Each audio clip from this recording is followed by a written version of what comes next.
تاریخ اسلام شان رسالت حضرت محمد صلی اللہ علیہ وسلم کے دنیا سے پردہ فرمانے کے بعد کیسے کیسے بے مثال عظیم سپہسالاروں نے فتوحات کے انبار لگائے، اور پھر وقت گزرنے کے ساتھ ساتھ اگر ہمارے اپنے پیچھے سے ٹانگ نہ کھینچتے تو شاید آج ملت اسلامیہ کا یہ حال نہ ہوتا۔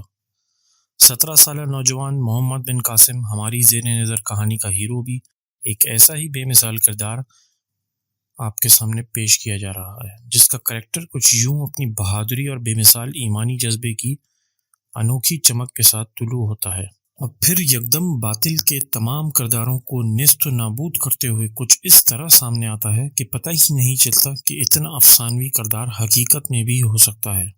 اپنے اعلیٰ کردار اور بہادری سے اس نے ہندوستان کا وسیع علاقہ ہی نہیں فتح کیا، بلکہ دکھی دلوں کو فتح کرتا ہوا بغیر کسی جبر اور لالچ کے لاکھوں غیر مسلموں کو اسلام سے روشناس کراتا ہوا وہ کچھ یوں تاریخ کا حصہ بن گیا کہ آج بھی اہل نظر حیران ہوتے ہیں اور کہتے ہیں، محمد بن قاسم تیری بہادری کو سلام، محمد بن قاسم تیری پاک صاف جوانی کو سلام، محمد بن قاسم تیری جانثاری کو سلام۔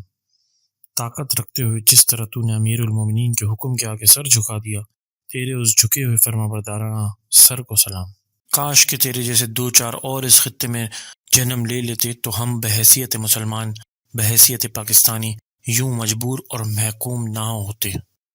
جزائر سرندیب کے مسلمان اپنے آباء و اجداد کے وطن عرب جانے کے لیے ہر وقت بے قرار رہتے تھے۔ یوں تو مشرق میں واقع اس خطے میں انہیں ہر طرح سے آرام و سکون حاصل تھا۔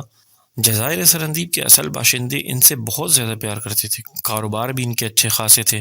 اس کے باوجود ان کے دل میں یہ ارمان مچلتا رہتا تھا کہ ہم اس دھرتی کا دیدار کریں جس سے ہجرت کر کے ہمارے باپ دادا سرندیب آئے تھے۔ آخر ان مسلمان باشندوں نے اجتماعی طور پر سرندیب کے راجا سے وطن جانے کے لیے اجازت مانگی، اور راجا کے اجازت دینے پر عرب جانے کی تیاریاں کرنے لگے۔ 10-11 روز کی تیاری کے بعد وہ اپنے اپنے گھروں سے نکلے اور قافلے کی صورت میں بندرگاہ کی جانب روانہ ہو گئے۔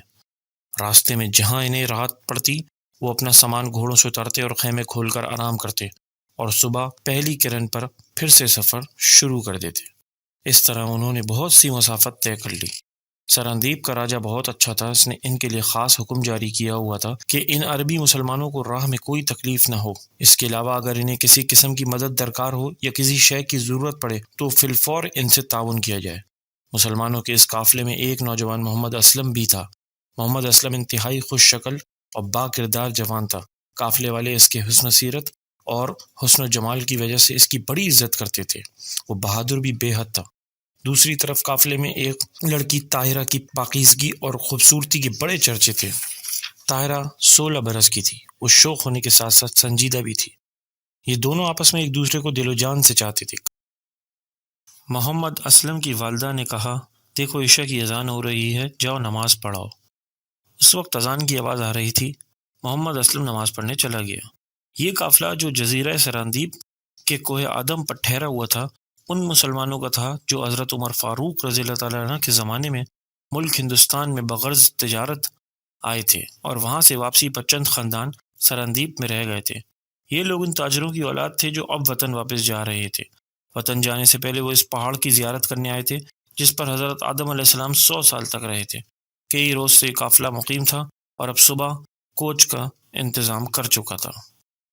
محمد اسلم ایک کھلی جگہ پہنچا جہاں ایک چشمہ بہہ رہا تھا جو چٹان کے اوپر سے بہتا آ رہا تھا۔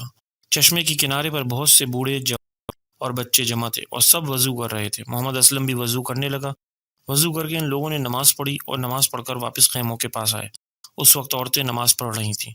بعض پڑھ چکی تھیں۔ جب رات زیادہ ہوگی تو یہ سب سو گئے اور صبح سویرے بیدار ہو کر ضروریات سے فارغ کر کے نماز پڑھنے لگے۔ نماز سے فارغ ہو کر خیمے اکھاڑ کر خچروں اور گھوڑوں پر سوار ہو کر چلے۔ اس قافلے میں 20 مرد اور 12 عورتیں اور 10 نوعمر لڑکیاں اور 16 بچے ہی تھے۔